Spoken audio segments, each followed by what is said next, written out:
Welcome to Sobol Says for Parshas Mikeitz, as well, of course, for Chanukah. This week we'll just briefly review the Parsha, perhaps making one or two pit stops along the way, but then we'll try to focus somewhat on Chanukah itself. Of course, it is a crime to gloss over much of the excitement and treasures contained in the Parsha, but in Yanei de Yoma, topics of this time, of this season, are equally important, so we'll try to focus on that. So, of course, the Parsha starts out famously with Paro's dreams of cows and corn. Among the reasons why these dreams disturbed Paro so much was that he thought, and perhaps rightfully, that they were an allusion to his empire, that a smaller, weaker nation would come to swallow them up and conquer them.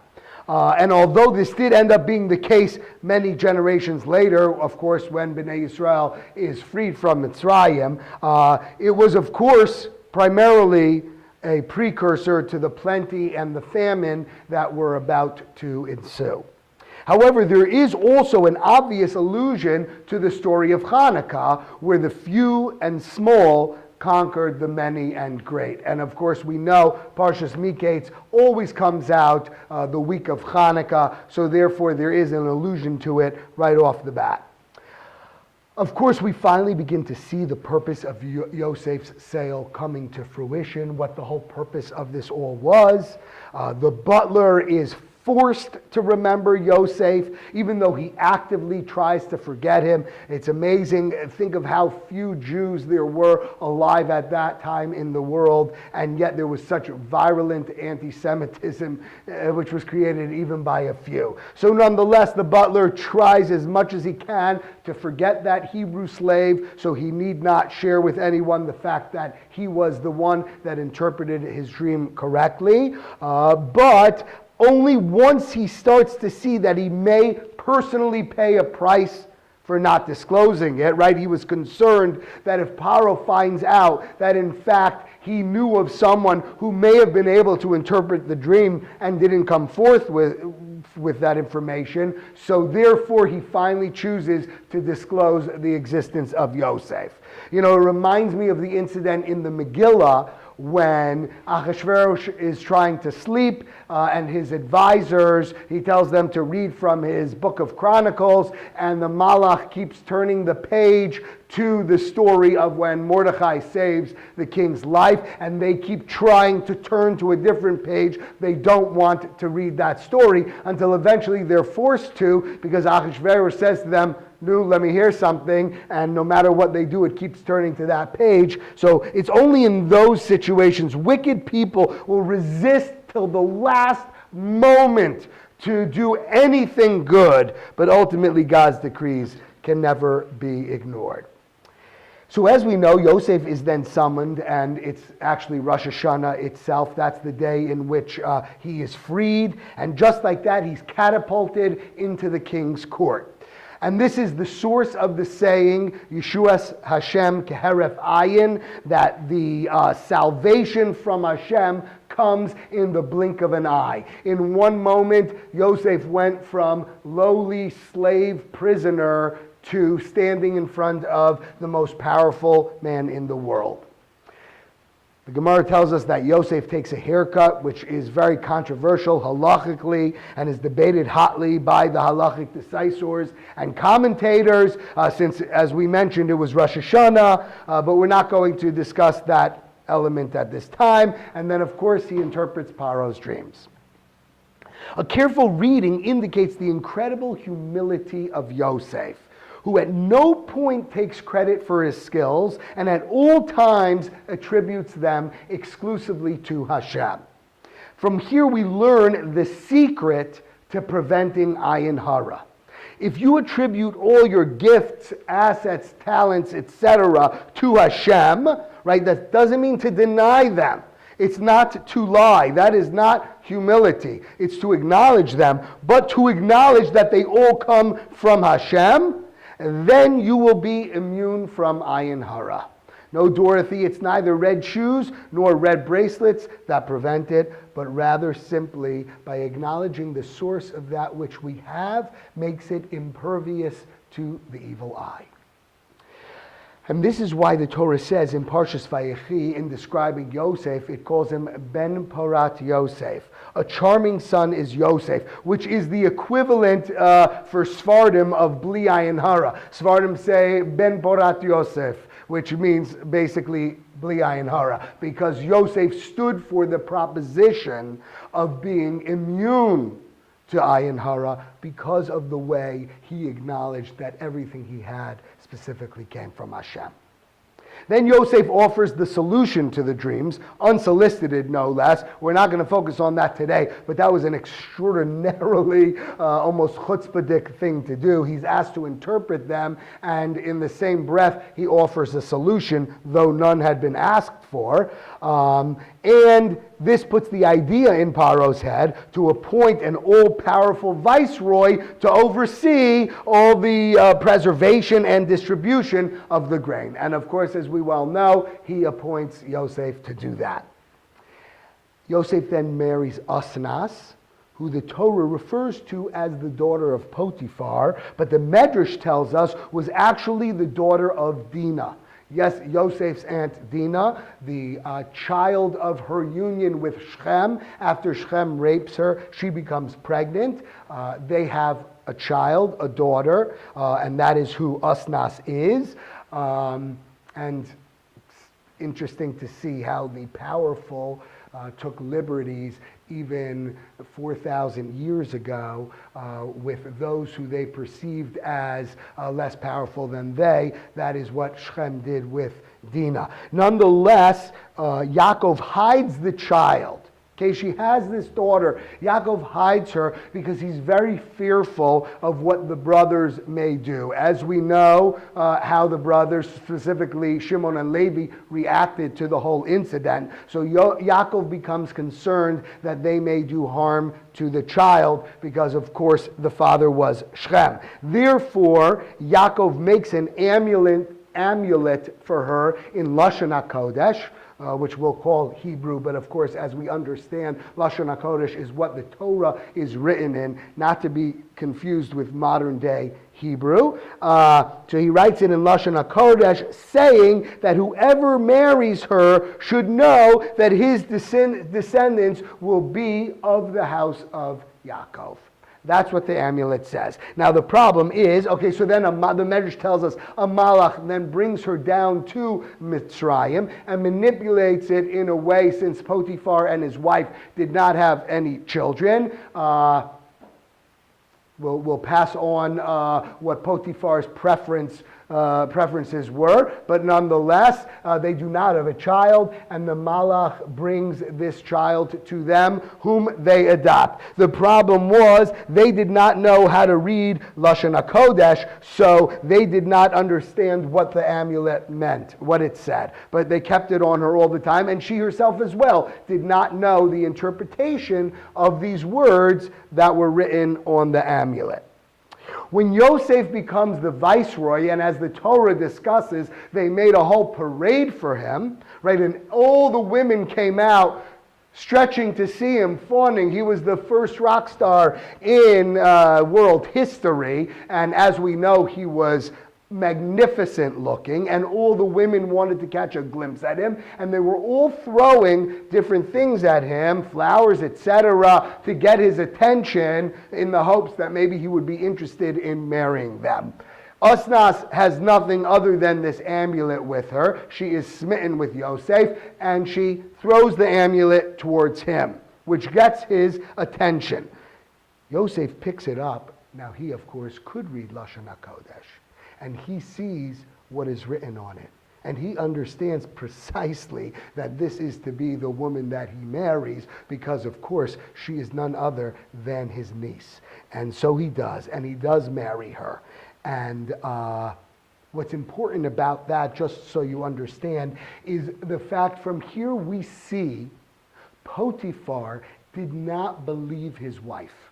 He did not believe his wife in that whole incident when she accuses Yosef. Now, on a simple level, because we can understand that as we just referenced, and as we're going through a scourge of it today, the way sexual harassment would work normally would be somebody more powerful trying to have their way with someone less powerful. The only problem is Yosef was some Hebrew slave, and although he had been promoted in Potiphar's house, he was still a slave.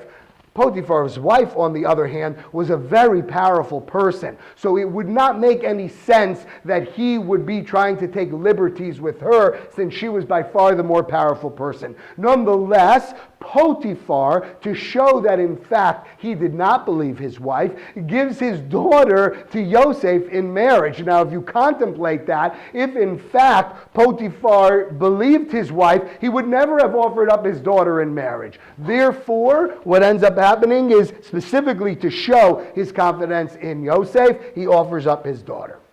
Fine. Then Yosef implements the plan he spoke of to Paro, and he begins to collect and store grain. Now we're told he has two sons, Ephraim and Menashe. The name Ephraim, great name I might add, is clear and obvious. It comes from the word pri, which means fruitful or fruit. And Yosef was thanking Hashem for making him fruitful in the land of his suffering. It says so in the Pasuk. The name Menashe is a lot more perplexing and is the source of much commentary for its surprise meaning. Yosef said, Ki noshani Elokim eskol amali veskol beis avi. That Hashem has made me forget all my hardship, that makes sense, and all of my father's household. Now that's very difficult, and the Torah explicitly states that that was the basis for the name, that he forgot his father's household. Now that's very surprising, right? Almost every commentator has something to say about that in order to explain the seeming chutzpah of Yosef, who commemorated, okay, I understand, even if he was grateful, and we'll look at exactly what he would be grateful for. But even if he was grateful for forgetting his father's household, to commemorate it by naming his firstborn son after that fact, very hard to understand. So it's clear that it's not to be taken at face value. So we'll only review one of the answers offered and suggest an alternative explanation as well, this being our one pit stop in the Parsha before we move on to other things. So Rav Simcha Zissel Broidi, in his Sefer Sam Derech, as brought down by Rabbi Frandy, quotes him in two areas this week in our class, cites the Gemara in Baba Metzia that tells the story of Rebbe Zera. Now, Rebbe Zera was a great Amora who lived in Bavel, and he was also of the earliest Amoraim, the first generation of the Amoraim, those that lived in the time of the creation of the Gemara. And he lived in Bavel, and he wanted to make Aliyah, to live in Eretz Yisrael, to learn under Rebbe Yochanan. Rebbe Yochanan being the greatest Amora of his time. Now, the Amoraim in Eretz Yisrael had a very different style and methodology of learning than those in Bavel. If you've ever learned Talmud Yerushalmi, it has a very different style. It's terse, perplexing. It assumes the reader has a lot of knowledge. It's almost cryptic. Its words are like staccato almost, and it assumes you know a lot of what it's talking about in the background, which is, of course, why we learn Talmud Bavli. So the Gemara tells us that Rebbe Zera fasted for 100 days so he could forget his learning, forget his Babylonian-style learning, and clear his mind, so to speak, in order that he could be able to study in the Talmud Yerushalmi way without any preconceptions that he had acquired while learning in Bavel. So Rav Simcha Zissel beautifully connects this Gemara to Yosef's situation. Yosef had learned much Torah in his father's house before coming to Egypt, but that Torah was studied in the pristine environment of Yaakov's home.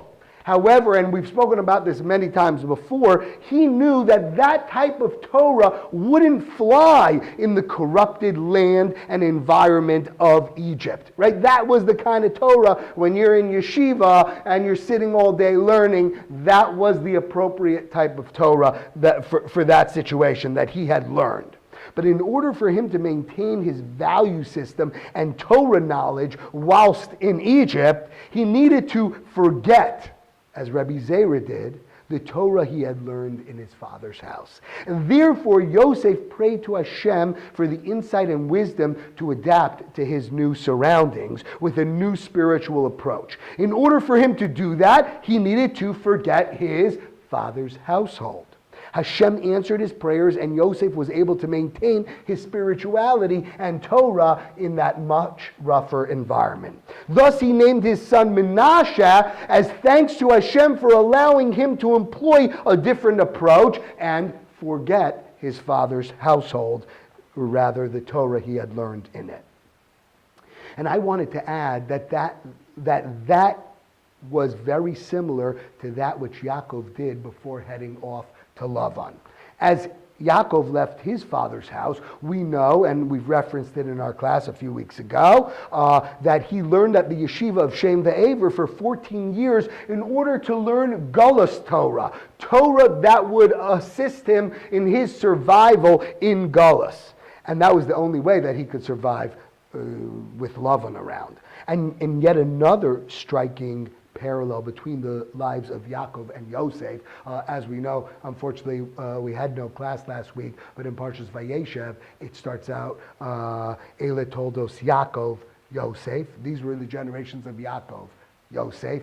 And there Rashi comments on the incredible amount of striking parallels between Yosef and Yaakov's lives. This seems to be yet another instance of that, not one that Rashi brings down, but nonetheless, Yosef, just like Yaakov, also saw the need to prepare himself with a different type of Torah for his particular surrounding. However, Yosef did not have the luxury of stopping off at a yeshiva for 14 years to learn before he could go into Gullus. Therefore, because he was sold and just thrust into Egypt immediately, therefore he davens to Hashem to please grant him a special blessing in order to be able to be infused with this new type of Torah, so to speak, in order to be able to survive. Then we come to page 232, Pasuk 1. This is now already, the famine had been ongoing for some time, at least outside of Mitzrayim, and Yaakov now confronts his sons about making the journey down to Mitzrayim.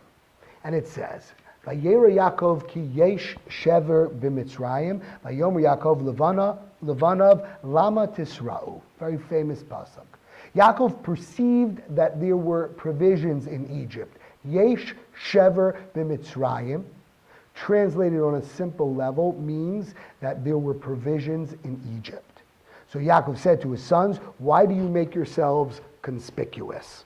We'll get back to that second half of the pasuk perhaps a little later, Lama Sisra'u. But for right now, we want to understand this terminology, Yesh Shever b'Mitzrayim.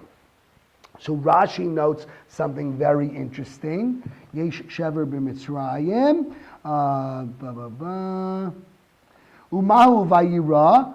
Oh no, so this is, there's multiple Rashis on this. Rashi says, Yesh Shever b'Mitzrayim, that you turn the shin. I'm having trouble finding it now. You'll have to take my word for it. Yesh Shever b'Mitzrayim, that you turn the shin to a sin. Yesh Sever b'Mitzrayim. What does sever mean? Sever means hope. So he changes the shin to a sin to say that what the Torah is really saying is that Yaakov saw that there was hope in Mitzrayim, whatever that means. We're going to come back to that. But now continuing on that pasuk, let us contemplate what it means, Lama Sisra'u. Why do you make yourselves conspicuous? Lama Sisra'u, as we said, means why do you make yourselves conspicuous? There are actually a number of interpretations as to exactly what that means. But Rashi tells us, Lama Sisra'u, this is really what I was looking at before.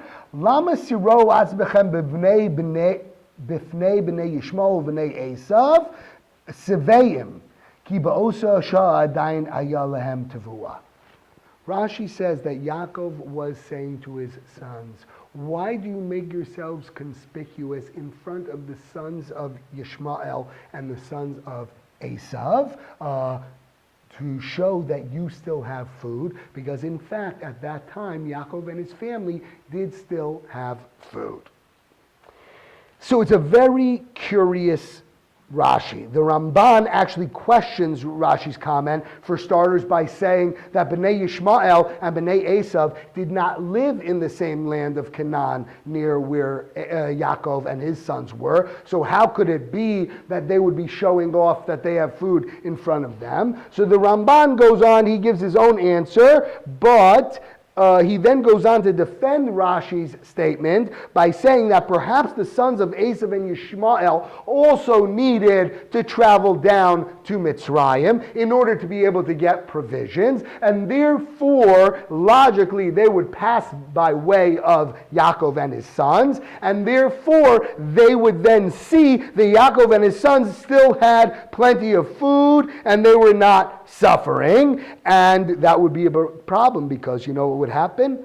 Bnei Esav and Bnei Yishmael would say, cousin, how are you? And they'd never make it down to Mitzrayim. They'd come, hang out with them, they'd share in their food, etc. Now, Simcha Zissel, who we had just mentioned, asks a question on this.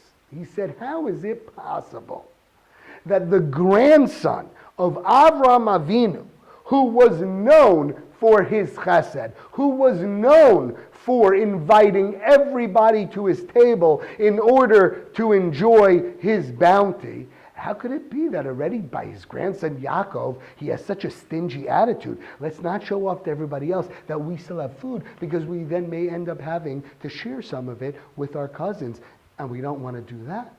So how is it possible that this is the grandson of Avram Avinu? Says Rav Simcha Zissel the following idea, that everyone needs to know their particular mission in life. And this is really a very important and fundamental concept. One person's mission is not necessarily that of another. Avram Avinu's mission was what?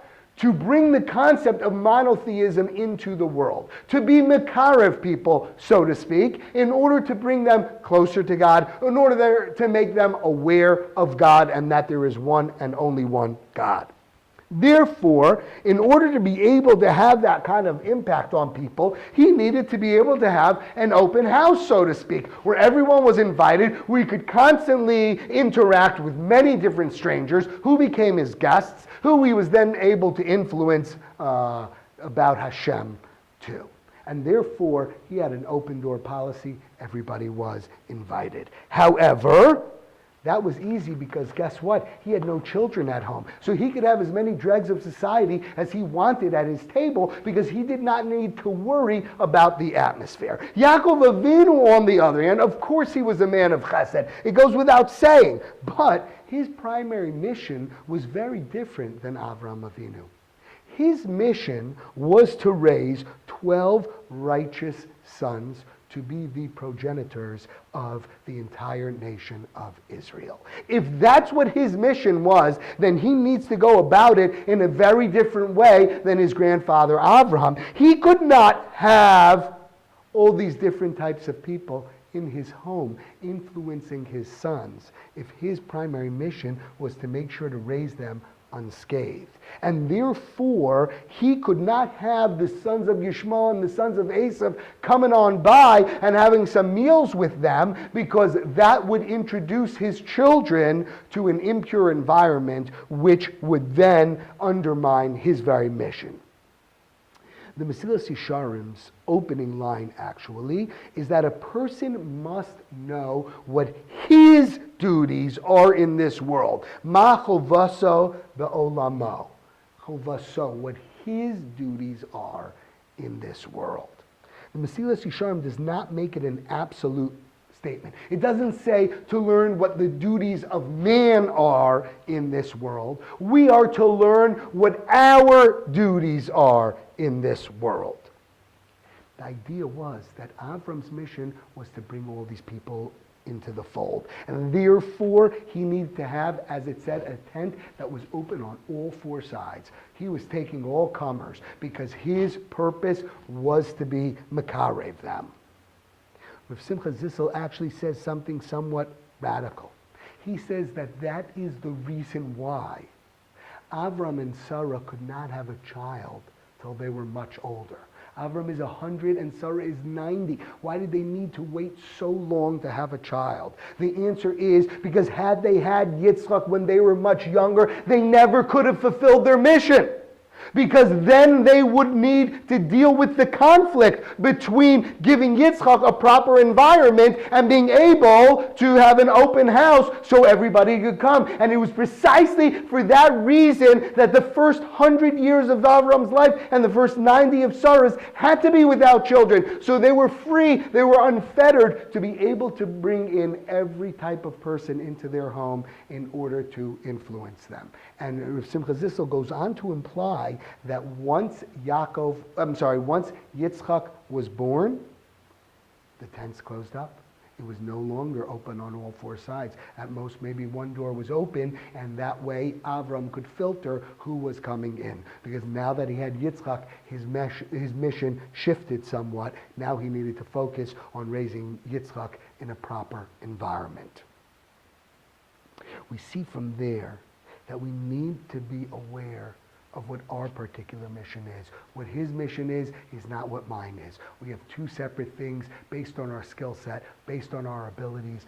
That is what we need to do. And if, in the case like Yaakov, that we need to provide a pristine environment, then we have to do that. Other people need to be makar of more people, so they have a different environment. But it's important to understand from all of this how important it is to have a pure environment to raise our children in, especially in this world where there are so many things working against what we are trying to espouse. We need to be particularly careful. And that is precisely the idea of the Chanukah story. Who were we fighting in the Chanukah story? Everybody is saying the Greeks, the Greeks, the Greeks. It was not the Yevanim we were fighting. True, militarily, we were fighting them. But the much bigger battle was with the Misyavnim, the Hellenists, those that wish to stay Jewish, keep Jewish, and I put the ish part over there, but mostly to integrate,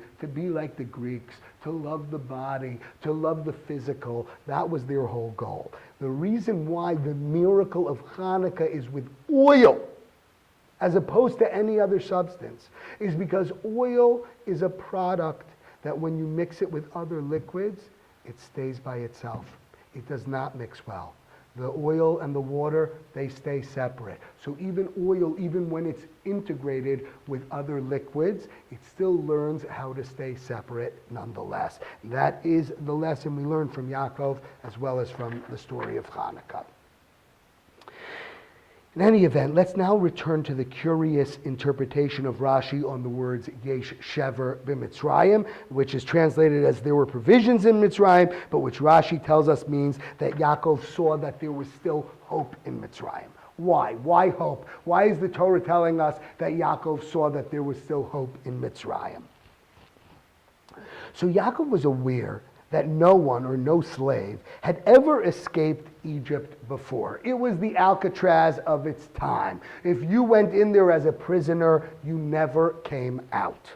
Now Yaakov reasoned that as a general rule, Yosef was so strong and skilled and resourceful that he would be able to escape from any prison. Any type of imprisonment, just give him time and he would be able to break out of it. However, not if he was imprisoned in Egypt.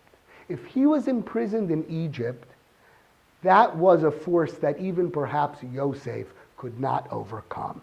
I guess that answers the long-standing machlokas in sports, whether a number one offense or a number one defense is better. Yaakov held the number one defense, of course, is better, that no matter how great and strong Yosef was, the defensive nature of Mitzrayim, that nobody escaped, would be too strong even for Yosef. So there was hope in Egypt, meaning Yosef could still be alive if he was imprisoned in Egypt. That gave Yaakov something to dream about. That gave Yaakov something to believe in. Because were it anywhere else, he could only come to the conclusion that Yosef must be dead. But if he were a prisoner and still alive in Egypt, then it's possible, yes, he could still be alive because he could have never escaped from there. The question, of course, is what would make Yaakov even think that Yosef may still be alive, right? This is a lot of time has elapsed, no telegrams, no phone calls, nothing. What would make Yaakov even think that it's possible that Yosef was alive? Now, obviously, on a simple, plain level, a parent never gives up hope, right? Of course. So as long as he never saw Yosef's corpse, he could, of course, still keep that dream alive. But perhaps there is a deeper answer. But before we get into it, let's first reflect a little on the lighting of the Chanukah candles and the famous machlokas between Beis Shammai and Beis Hillel as to the proper order of lighting the candles.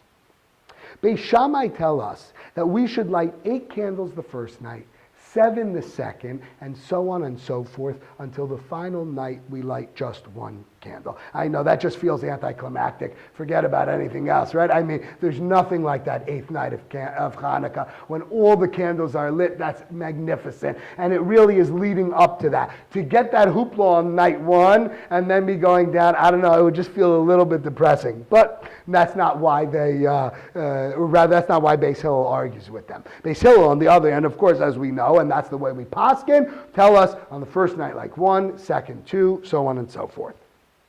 So what's the basis of their machlokas?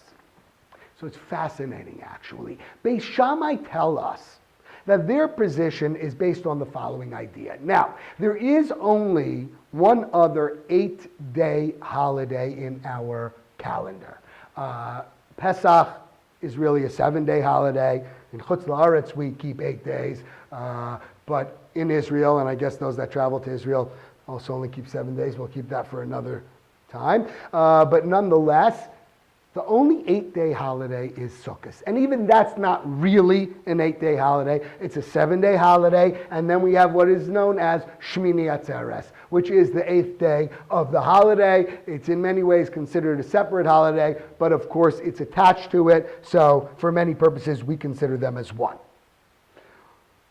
So the karbanos that are brought, the communal karbanos that are brought specifically for Sukkot, are the karbanos of the diminishing bulls. It's called diminishing bulls because on the first day of Sukkot they gave 13, then second day 12, 11, 10, 9, 8, and 7. Every day they gave 1 less. If you total all that up, it comes out to 70. They gave 70 bulls over the course of those 7 days of Sukkot, but they were diminishing. They started with 13, and every day they did 1 less. The reason why they did that, of course, was because those were for the nations. That's why it had to total 70, right? In many respects, Sukkot is considered an international holiday. That was a holiday not just for the Jews, but for the entire world, regardless of whether they were celebrating or not. And in a reflection of that, we brought 70 bulls over the course of Sukkot to represent the 70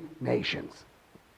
Why are they diminishing, though? Because we're hoping that just like their numbers and strength, the other nations are great, we are also asking Hashem for them to be continually diminishing. But on the 8th day of Sukkot, we give just 1 bull. And that's because it's our holiday. Shmini Atzeres is our personal time with God. We give 1 bull representing his one chosen nation. That's how it works. So based on that, we can see that Beis Shammai is saying, similar to Sukkot, which is an 8-day holiday, our 8-day holiday of Chanukah should work in the same way. You start with a larger number, and every day you diminish by 1. But the allusion may run deeper than that. Beis Shammai's allusion to Paro's dream, okay, because they say that the 70 bulls of Sukkot are an allusion to Paro's dream, whereby the skinny cows swallow the fat cows. Right? As we mentioned before, the skinny cows represent Bnei Yisrael, which was a smaller nation, at least in numbers, conquering the greater nation. And that's why Paro was freaked out when he had that dream. And even though, as we said, it was in the short term, but in a deeper sense, it was an accurate prophetic vision of Bnei Israel, the smaller, the skinny cows, swallowing up the fat cows. And of course, we could take that as far as we want. It showed that the skinny cows still stayed skinny after that. And of course, the great Egyptian empire was completely forgotten. And we still stand here today. So it was a perfectly prophetic vision. So Beis Shammai allude to that concept in their reason for Chanukah. But the allusion may run deeper than that. Beis Shammai's allusion to Paro's dream may also be, and this is what I would like to suggest, that the dream seemed bad to Paro and all his observers, right? Paro was very shaken when he woke up. But really, it was good for Egypt. It was good. It consolidated all its power over the entire world. And of course, it was good for the Jews, because it allowed Yosef to become viceroy, and thus ease our entry into Mitzrayim. And that is truly our story in Egypt. It looked terrible at first, but ultimately led to a redemption and our receiving the Torah and then going into Eretz Yisrael. But we needed to get to the lowest level, right? The 49th level of Tumah and the lowest level of despair in order for our redemption to begin. And that was the story of Chanukah as well. The assimilation, the Hellenization of the Jews became so bad, we were once again on such a low level that it ultimately led to an equally unlikely redemption, with a victory of a small band of righteous Jews over the mighty Greek army. So we can now understand how Yaakov could feel that there was hope in Mitzrayim. That was an allusion to the future times that would look quite bleak for his children, right? Just like it looked bleak at the time for him. He would never see his beloved Yosef again. But it was precisely at that time that their redemption would come.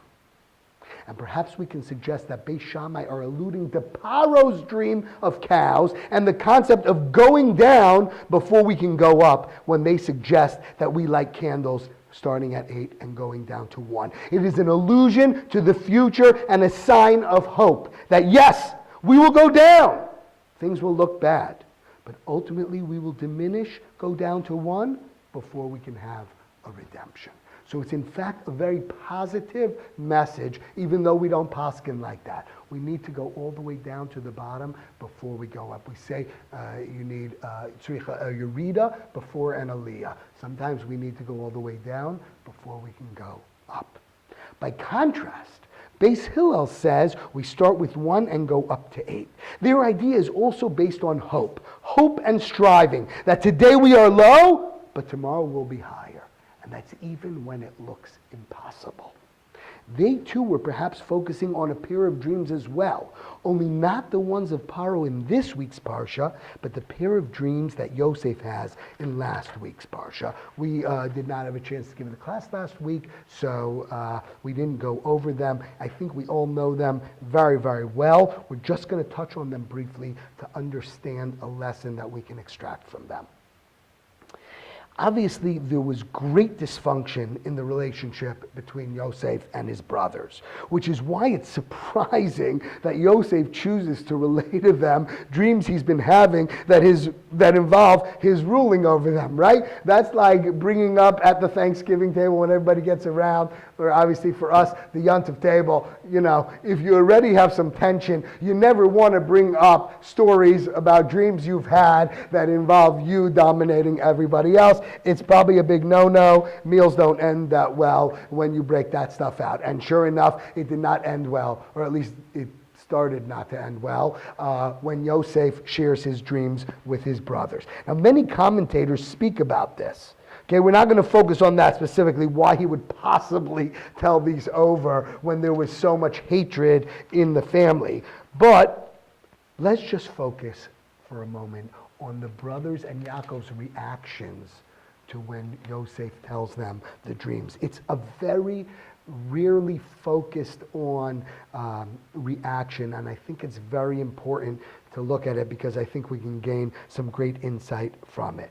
If you turn to page 200, Pasuk 8, Yosef has just shared the first of his dreams with his brothers. And what do they say? Vayomer lo echav, hamaloch timloch aleinu im mashol timshol banu, vayusifa od sno so al chalamosav al devarav. His brother said to him, would you then reign over us? Would you then dominate us? And they hated him even more because of his dreams and because of his talk. Now, let me be clear, as we've said many times, Art Scroll, as is almost all Chumashim, are an interpretation, not a translation.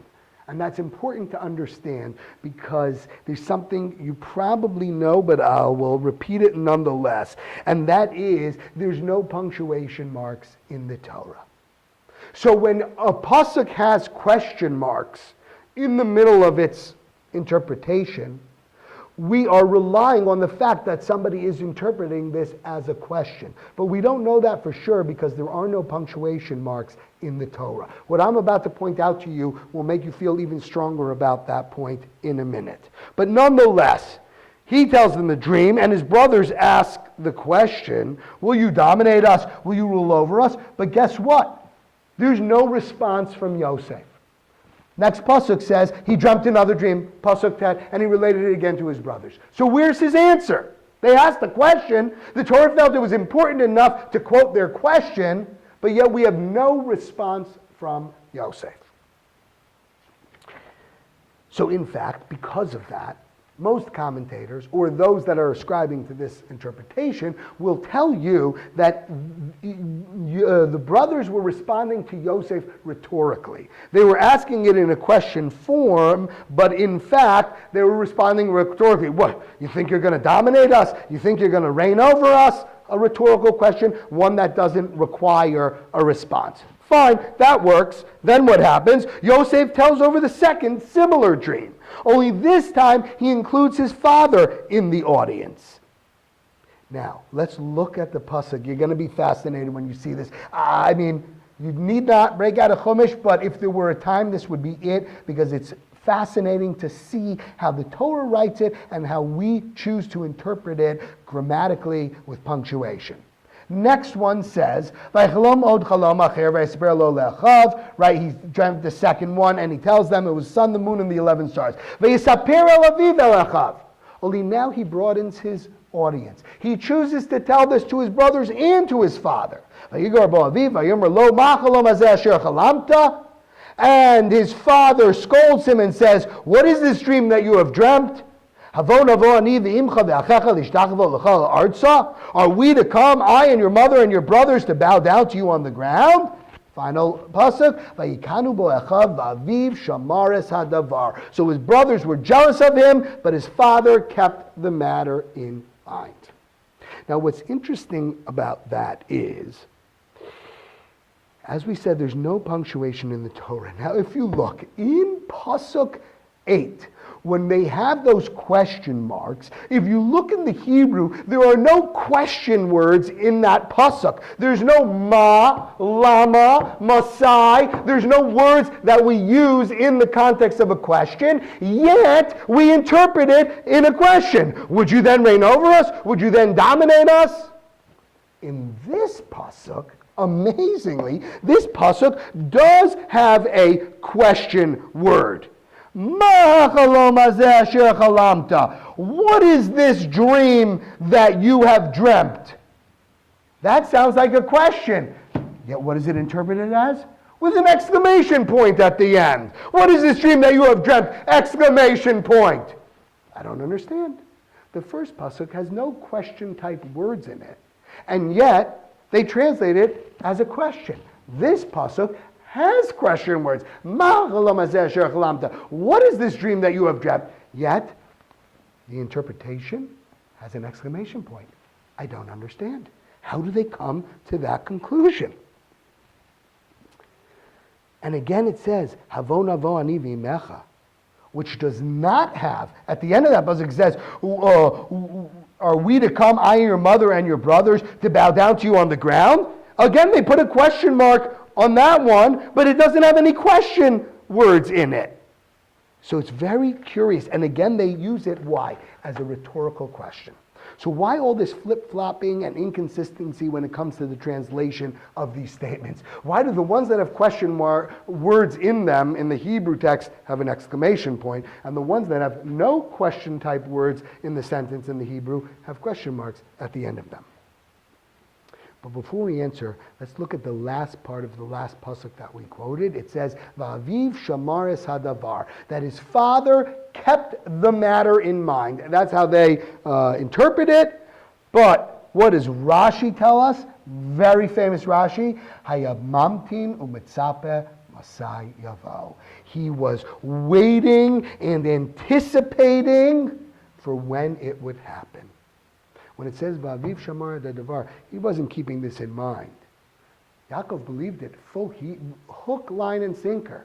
And even though in front of the children he said, no, that's impossible, that's ridiculous what he's saying, Rashi's telling us he was waiting for it to come true. He knew it was going to come true. Even though, what does he do? He points out the impossibility. What does Yaakov do in that? He says to them, how is it possible all of us would come? Meaning, your mother is already dead, Yosef. She already died. So your dream is impossible. You can't have a dream that involves me and your mother and your brothers bowing to you. Your mother has died. So in front of everybody, he points out the impossibility of the dream coming true, and yet, inside, he was anticipating. It didn't bother him that it was impossible. He still believed it was going to happen and merely was waiting for it to do so. So what do we learn? What are we supposed to learn from all of this? The brothers' rhetorical question of, will you rule over us? Hamaloch timloch lanu? As well as Yaakov's pointing out the impossibility of the dreams coming true, while simultaneously Shamaris Adavar, waiting anxiously for it to come true. How do we explain this? So there's this old Yiddish joke I used to tell about, I'm going to do it in English, don't worry, about a Jewish man on the Lower East Side in the 1920s, and he only spoke Yiddish, and he was accused of stealing chickens. So they brought him into court. He's defending himself, and there's an interpreter there who speaks a little bit of Yiddish, who is going to serve for the judge as an interpreter to be able to convey to the defendant what he's being accused of, as well as to convey back to the judge what his defense is. So she turns to the Jewish man and she says to him in Yiddish, you are accused of stealing chickens, those chickens.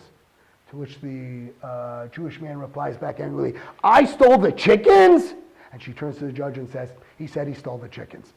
Now, that is obviously understanding that we need to know how to use proper grammar in the context. The same words, I stole the chicken, could mean an admission or could mean an indignant response, meaning there is no way that I stole those chickens.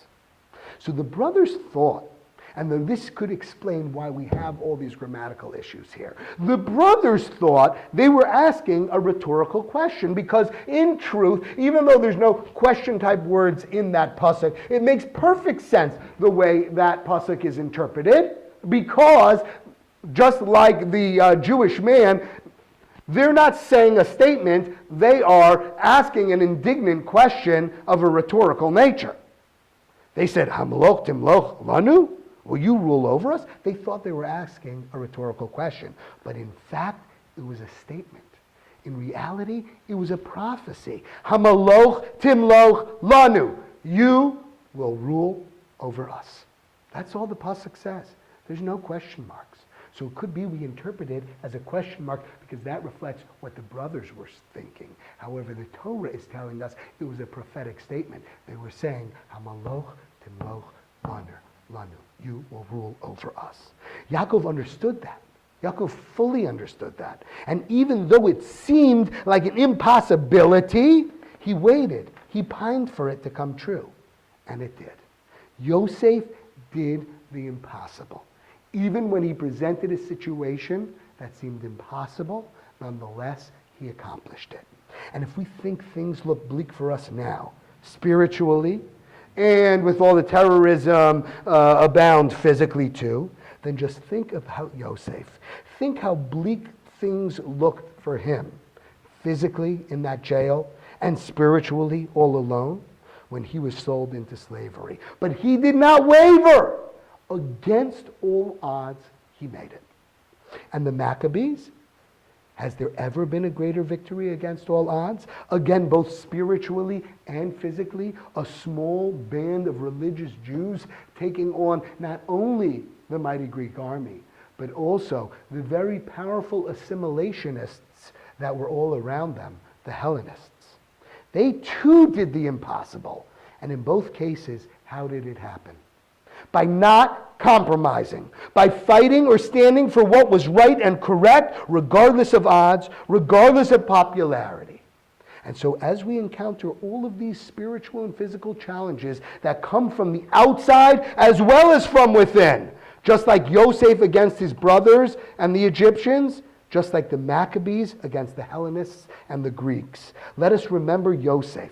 Let us remember the Maccabees. And most of all, as we continue this seemingly endless wait for the Mashiach to rescue us from all of this, let us remember the words and attitude of our grandfather Yaakov. When faced with a seemingly impossible dream, he was Shamar es hadavar. Hayamamtin umetzape masai yavo. He was waiting and anxious and anticipating when it would come about. And that may explain the position of Beis Hillel and why we paskin like them. There is always hope things will get better. Even when things look the opposite. Yesh sever b'Mitzrayim. There is hope, even in Egypt. They focus not on Paro's dreams, but on Yosef's dreams. Impossible dreams, ones that seem remote and unlikely. With the way things are going now, it seems like Mashiach is so far away, yet we know, we are certain that he is around the corner. All we need to do is mamtin umetzape masai yavo. Wait and anticipate when it will come about. Good Shabbos and a Freilichen Chanukah.